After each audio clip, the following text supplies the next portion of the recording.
first meal of the day is the most important meal. And a lot of my friends high blood pressure, high cholesterol, and some of them even have like a stroke, right? I think most of my executives, the CXOs in the companies, they understand, they're aware, but I think looking for practical advices in that lifestyle of doing work all the time, they're typically struggling with. Right, so there are three things. Okay. One is, of course, nutrition, the food that you take, Yep. right? Second thing is about the sleep, Yep. right? Low stress, sleep. And the third thing is about the exercise. Let's start with nutrition. Yeah. Give us some practical advice for what we should be eating. How do we start the day when we're so busy?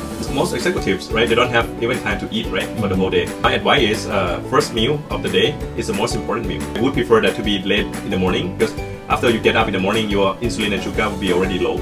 So during that early morning period, it's a fat burning period, right? So what the typical executive meal is like, coffee with some croissant or some bread and so on, right? That's not good. Like first meal of the day, you focus on protein. Protein can come from eggs. And then second thing is adding the fiber.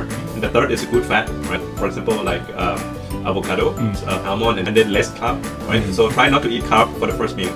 If you can do that, right, the whole day you will be able to control for sugar and carb. You mentioned the second part, which was very important, is sleep, right? In this digital age, everyone is still tied up to their cell phones and their emails or the Teams messages. How do you try to get that deep sleep that people know is In 3 to 4 hours, you should stop eating and doing work, right? The last 3 to 4 hours, keep calm, minimize the activities, don't do any exercise, don't eat. It will help you to sleep better. Important to manage your schedule well, because the work will never be finished. It's important to make your schedule clear that everything else can be done in the next morning.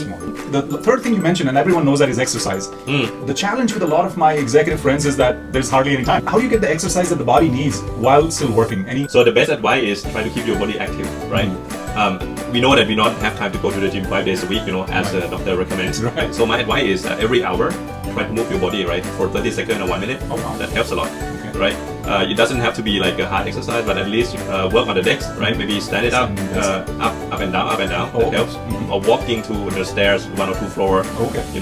Do a little bit of calf raises, right? Yeah, that helps a lot, especially after the meal. You want to eliminate the sugar spike or try to keep it down as much as you can. But if you don't have time, at least every hour, try to move your body. A lot of people try to seek perfection, right? Like you said, the doctor says 5 times a week you need to be in the gym. We can't do that. We all know that. So if you get to those practical things, like you said, every hour, get your body moving with some of the practical things, I think that should definitely help a lot of our clients. If you can do these 2 or 3 things, right, that we talked today, I believe that the health will be improved.